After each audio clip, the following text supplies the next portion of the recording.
Hello, everybody. Welcome to Spark with Inspiration. How is everybody? We are going to connect today with our commit, honoring our cycles, and giving birth. And I'm using the beautiful Cosmic Dancer Oracle, and I used those in yesterday's as well. I just love them. I love the clarity of the messages that come with cards like this too, because commitment is talking about making a clear choice, really committing fully in thought, word, action. When we're grounded in clear intention and you commit with impeccable integrity and dedication, the universe instantly mirrors that vibration back to you. Oftentimes I do this right before reads. I ground, I ask for beautiful, serene, clear, positive, uplifting messages, and for me to just empty my mind frame and like let everything go and float and just be a vessel for these things, and I absolutely receive them and I feel solid, and it's that clear intention that it is for healing purposes, it's for good information, and instantly when I ask for that, the universe helps me and sends that vibration back to me. So if we aren't grounded in this kind of crystal clear intention, if we feel uncertain or wishy-washy about where we're going or where we intend to get or how we might get there, the universe can mirror that back to us. So we kind of have to be careful what we're asking for. Again, the crazy Wonder Woman concept where everybody was allowed wishes and they were just wishing for these instant crazy wishes of just money or power, and it is not concise, and it's not the why we want something, right? And that's what I like to identify. I identify, why do I want something? Why do I want this amount of income? Why do I want these clients? Why do I want this specific weather for this day? Whatever it is, because I set an intention, and that helps ground us. And once we're crystal clear, the universe loves a decision, and it will start to mirror back that energy. You ever notice when you go out in the world and you're smiling and you're saying hello to your neighbors, people, when you're out, you receive that energy, you feel lucky or light or bright or all of that. And then when we go out with doom and gloom, heavy, we don't want to be where we're going, all of that. People feel that energy. So this is us upping our game and committing to that higher vibration too.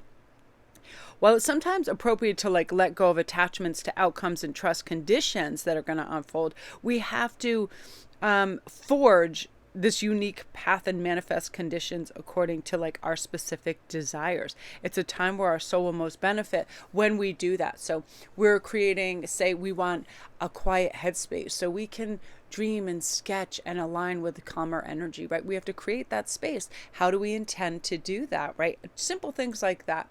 Teachers from various forms of classical Indian arts have a saying, technique is freedom. So if you've seen a master ballerina letting emotion and inspiration flow through their body while they execute their moves, it's this stunning, perfect form. You witness this dynamic in action. I definitely feel that all of that inspiration comes through source, so it's almost another level, right? It's something to behold. It is a moment in time where magic and inspiration flow, dynamic, beautiful beauty. Through her art, the dancer's kind of commitment unlocks a new level of freedom, right? It brings a uniquely liberating current of energy into the world as well.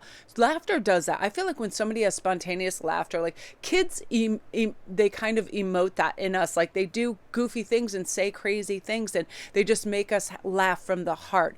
And that's what we need to commit with, right? Don't worry about making wrong decisions either. The only wrong choice is the one you don't make, when you just prevaricate or put it off, or come from a fear-based decision to not do anything. One decision is made, whether it's about the course of study, art, career, relationships, positive habits, any of that, self-cultivation. You'll find your power and your passion are definitely activated, and this helps that too. We have to honor our cycles, right?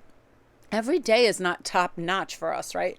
Like some days are top notchery, debauchery. I'm going to eat and watch TV all day. Thank you very much. This is my goal. Just being and existing, that's going to help my well-being. We're not out there trying to write some magnus opus 24/7 or these big displays of grandeur. That's not what we're talking about. We're talking about we are honoring our cycles when we can commit to something. All expansion, knowing ourselves and knowing where our strength resides, and also knowing when we need to rest, right? Those Four of Swords moment, like I have to honor this cycle. It could be any cycle, moon cycle, monthly cycles, all of that. We know when we have our ebbs and flow of energy. Same thing happens during the day, right? My high point is almost directly right after I wake up. I have such serenity because nothing has grabbed my attention yet. So I get to bring into my reality what I want: beautiful art, listening to positive speakers, so on and so forth, right? And then we can give birth to all of this. We can change the conditions in every area of our life. It empowers us to bring blessings into the world the only way that we know how, in our individual ways, right? We all have certain friends, certain coworkers, they bring something to our world that is dynamic, different, and individual, right? Know that, everybody has these funny little gifts. They have gifts of humor, they have gifts of art, they have gifts of how they express themselves, but we need to be present within that, and we're alive and within the great field of this unified consciousness when we're present and we feel everything. We're not separate from people or anything. It is our truest and most authentic level, and everything is perfect just as it is now in the present, right? We go back to the past and we reflect, woulda, shoulda, coulda, or that was the greatest day, or that was so on and so forth, or the future, this is going to be wonderful. But at present, nothing is wrong. When you're just coloring or sketching in that book, you are doing that, and it has all your kind of energy and focus in at that moment. Nothing is wrong, right? So that's what we're giving birth to. Be present, dissolve any sense of separation from self, all the pure potentiality. I'm doing this. This could be anything. I can go anywhere, have anything, see anything, and experience anything, and just keep reminding yourself and giving birth moment to moment. Try to be present. I'm one, I have these little triggers where if I look at my notepads or my inbox, that can trigger, I've got to catch up on this work, this and that. So I don't do it in whatever I'm trying to experience wholeheartedly right in that moment, because it takes me out of that. If somebody is speaking to me, I am looking right at them, and I am breathing deeply and slowly, and I'm pointing both feet at them, and I am listening consciously, giving them my attention, because that's how both of us get the most energy and reward out of that, right? I'm actually truly listening and hearing what this person is saying. They feel heard. Things like that. And we are giving birth to these new concepts moment to moment, and honoring our cycles when we're able to do that too, and telling people, places, and things, I'm not ready right at this moment. I need to ground and reflect and be in a calm state, and then move forward, right? And commit. I just love that. Today is going to be a day where you're saying yes to your dreams, yourself, and going forward. And just start small. We're not trying to bite off a huge piece where it's like we can't even swallow it.